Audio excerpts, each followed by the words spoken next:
But let's quickly try and talk through as much as we possibly can. The Portfolio Committee on Public Enterprises has concluded its two-day oversight visit to Alexkor, the state-owned diamond mine in the Northern Cape. The committee says the purpose of the visit was to familiarise itself with its mining operations and the conditions of the people in the area. Now, the committee wants to ensure state-owned companies and government departments are responsive to the needs of the people and are effective in the development and transformation of the society. You'll remember in January this year, the State Capture Commission heard that the cash-strapped state-owned mine unlawfully awarded a contract to a Gupta-linked company to market and sell diamonds. Public Enterprises Portfolio Committee Chairperson, Mr. Khaya Magaxa, joins us to discuss this issue with us. Thank you very, very much for joining with us. It's good to have you on the show. Morning, and thank you. All right. So, Khaya, you were there for a two-day visit to basically familiarise yourself with the mine's operations and the living conditions of the people. Talk to us about what you saw, what you found there. Well, let me confess, it's a very, very, very bad situation in terms of the conditions of people living in that area, because solely all those people depends on that particular mine. And there's been also problems of retrenchment that took place in the mine some time ago. And you can see those effects of unemployment and the massive youth, which is also, you don't need to be told, you can see that there's a high use of drugs in the area, and it's a very drought area. As the committee members, we're going there for the first time since 2019 when we came in, and also we wanted to understand the problems in a very close way in terms of how the mine is being run. Of course, there is an improvement in relation to how things are currently, but you won't be able to avoid the fact that the state capture that took place there have major effects on the mine in there. Yeah. I mean, it's a devastating picture that you're painting, but we know that in May last year, DP officials actually told the Portfolio Committee that Alexkor couldn't generate a cash flow and its funds could be depleted in the following months. Give us an update. Where are we with regard to that?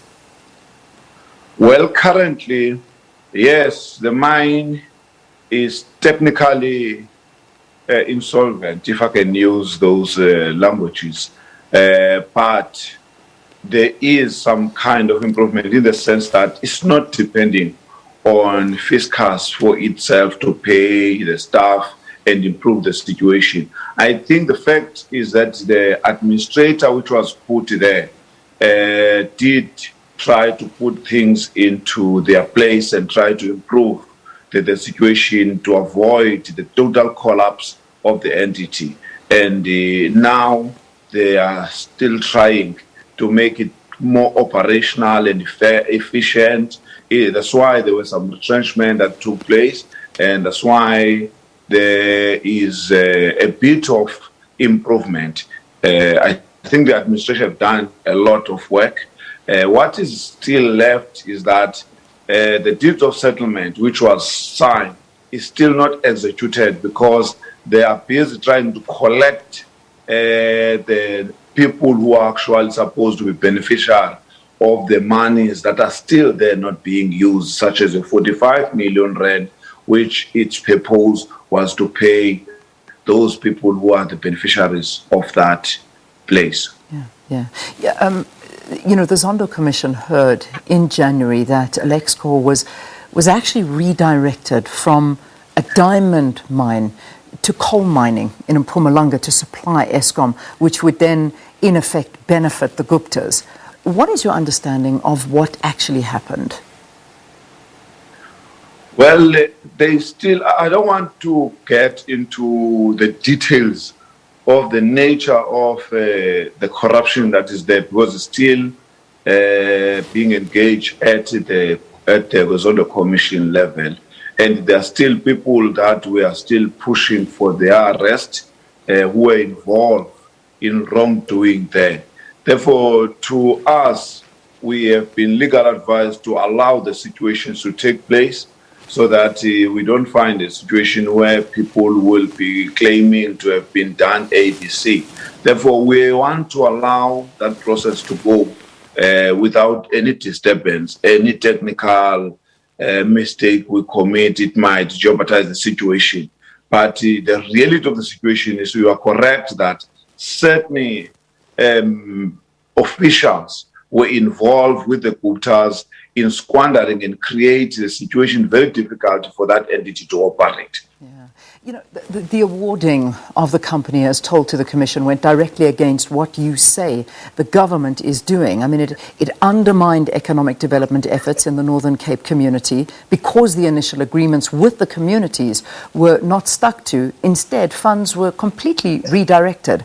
How has the Portfolio Committee dealt with what happened and the implicated people? I mean, what is there anybody that's been held accountable?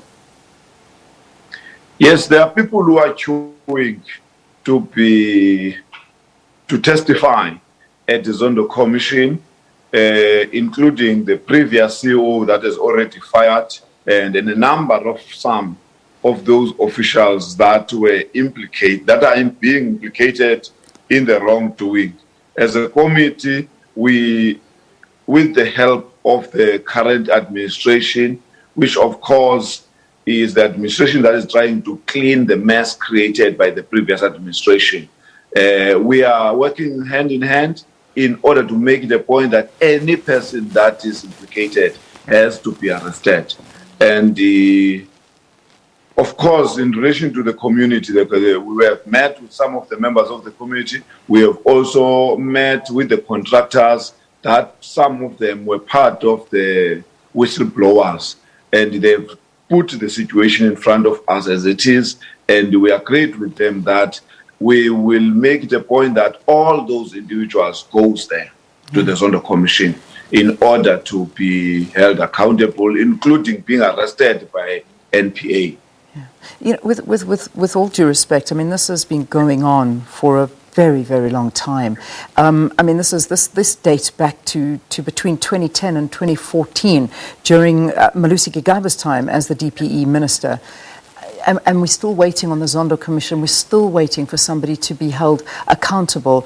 And yet you yourself in your very first answer have said the dire conditions that the people are living in that area are horrific, and the amount of people that have lost jobs, that are now living well below the poverty line. And all of this is due to what we have called state capture, and yet not a single person held accountable.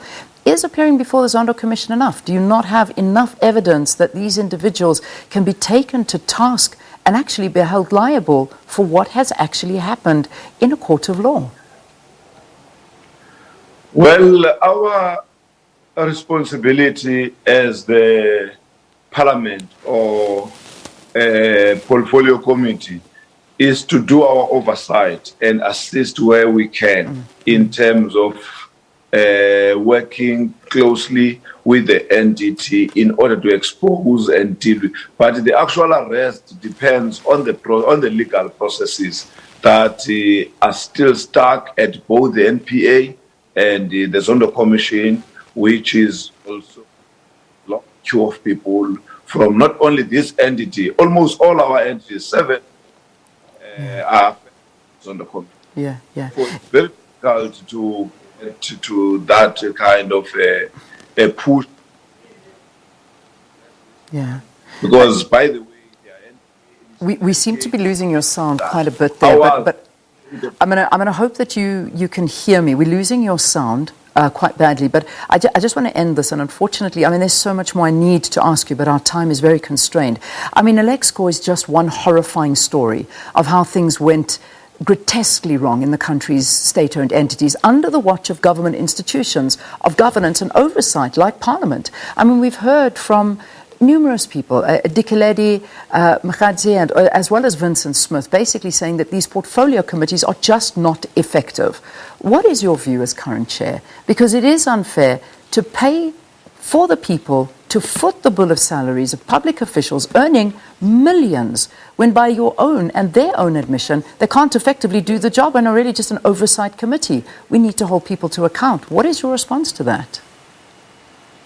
Well, the reality of the situation, the previous portfolio committee didn't do their work properly, because the people you just mentioned, most of them were implicated and are still implicated in the wrongdoing. Some have been already chased by SIU in terms of investigation. Therefore, one of the factors that contribute towards poor performance of the portfolio committees is when the individuals that are supposed to do oversight are being involved in the crime. We are in the sense there is all. Yeah, okay. We have to, I have to again interrupt. Your sound has gone.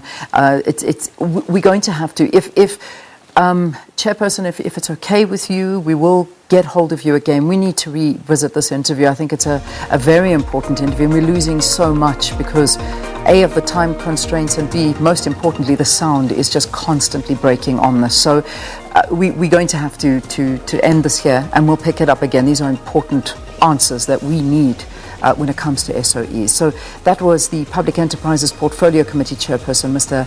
Khaya Magaxa, and we'll revisit that interview. We certainly need to revisit it. But the time has just gone 7 o'clock. We need to get the news update. And